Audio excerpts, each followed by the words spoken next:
صباح الخير عليكم، مرحبا بكم في قناتي. معكم غينا. الوصفه تاع اليوم هي الشوفلور.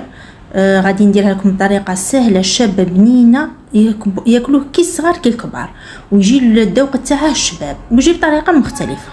دونك نبداو مباشره في الوصفه. بسم الله. الوصفه شافيها.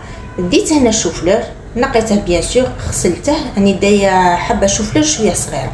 وهنا باش ما يطلقليش الريحه، باش ما يطلقش الريحه كما من يكون يغلي في الدار، ندير عود قرفه، ندير ورق عرند، ندير اون طرونش تاع الليم، ونديره يطبخ. نزيد له غير شويه ملح، هنا ندير له شويه ملح،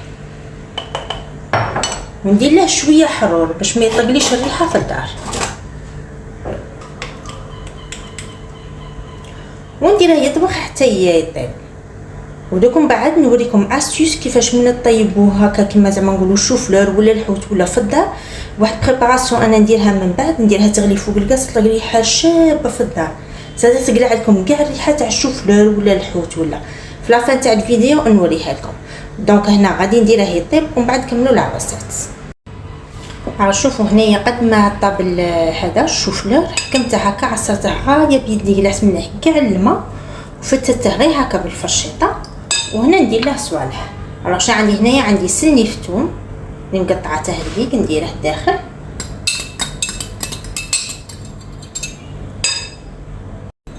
عندي معدنوس،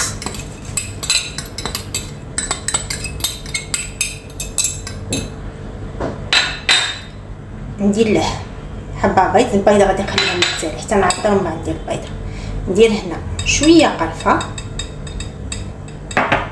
ندير شويه حرور، فلفل حار، ندير شويه زعفران،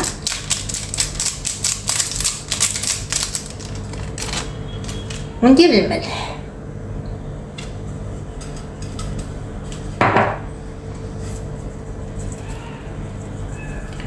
وهنا نخلطها ومن بعد نزيد هذيك البيضه.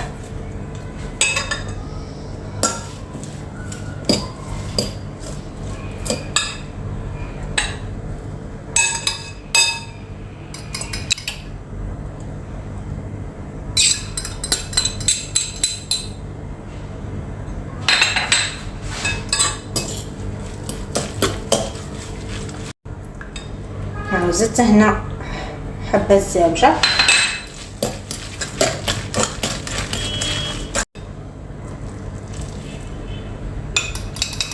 ونزيد الحبه تاعي. نتوما ديروا بالحبه وشوفوا على حسب كونتيتي تاع انا هنا ندير راس تاع شوفلور جي شويه صغير.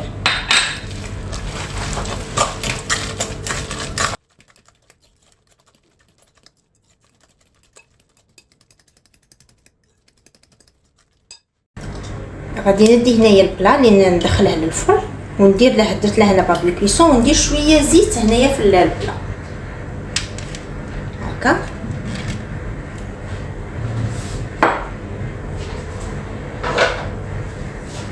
نمشي هكا بالشمسو،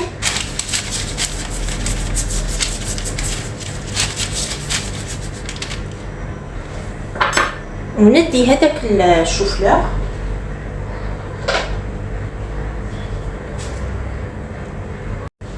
ونجيب الشوفلور هذا تاعي هنايا. انا غادي نقسمه على زوج، غادي ندير به زوج خبيزات. ندير الحبه الاولى منها، نديرها هكا الشكل دائري، ندير وحده من وحده من، نقسم باش يجوني زعما زوج حبات كيف كيف.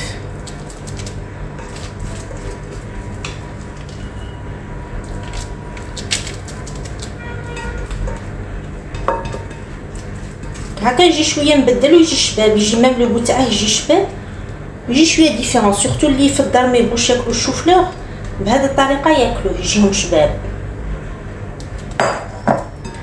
هنا غير نسقمه هكا، نعطيه فورم دائريه. راني دايره الفوغ يحمر. شوفوا دخلوه للفرن، شعلوا عليه من الجهه، مستدير من اون ميم طون من الفوق ومن تحت، باش يطيب في خضره. اون ميم طون يطيب، اون ميم طون يحمر. دونك هو راه طايب تما، غير هذا البيض غادي ينشف. ولي الفرن تاعها يشعل غير من تحت، تشعل عليه من تحت يطيب. بعد ما تشوفه باللي نشف تعاود تشعل عليه من الفوق غير باش يحمر. انا غادي نديرها هكا ونجيب فروماج غابي ونديره فوقه. الوغ شوفوا قبل ما ندير لها فروماج غير هاد الزيت اللي راه في البلا نعاود بالبانسو نديرها هكا باش يجي تكلي مقلي، نديرها هكا من الفوق ومن بعد ندير فوقها فروماج. نزيد غير شويه باسكو هنايا ما راهش قاسي، نزيد غير قطره من وقطره من.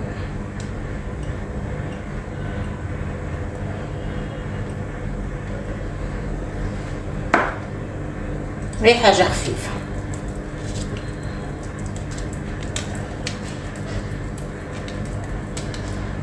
ونجيب فروماج غابي ونديره من الفوق.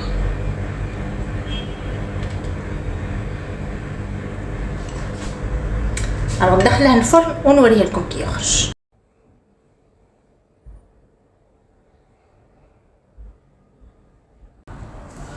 اذا ها ولا الشوفلوغ تاعنا بعد ما طاب خرجته، وهنا راني قاطعه ان مورسو قطعته بالخدمي.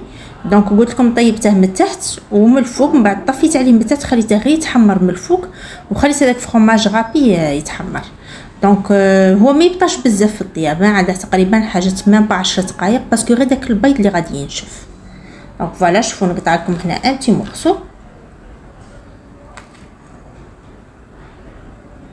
يجي الذوق تاعه شباب ويجي مختلف. الوغ تقدروا تحطوه هكا تاكلوه كيما هاك، تقدروا ديروه مع مرقه تقطعوه هكا دي ترونش هكا مثلثات تحطوه في الطبسي مع مرقه بالحمص، تقدروا ديروه مع اون صوص، ولا تو سامبلومون غير هكا تزيدوا معاه دي فريت وديروه فطور ولا عشاء.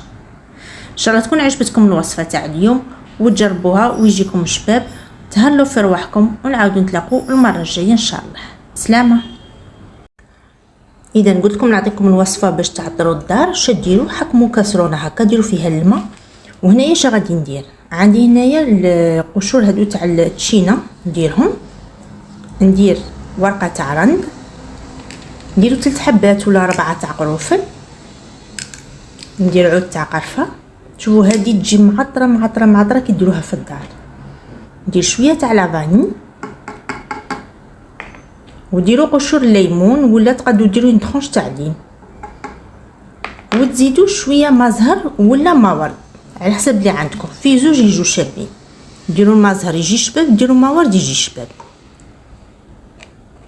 الوغ هاد لو ميلونج نديره يطبخ فوق الغاز، كي يطبخ يطلق ريحه شابه شابه شابه في الدار. تكونوا دايرين حوت، تكونوا دايرين شوفلوغ، ولا غير باش تعطروا الدار. تهلوا في رواحكم. غنكملنا لا فيديو تاع اليوم، نعاودوا نتلاقوا المره الجايه ان شاء الله مع وصفات اخرى. تهلوا في رواحكم وتبقوا على خير.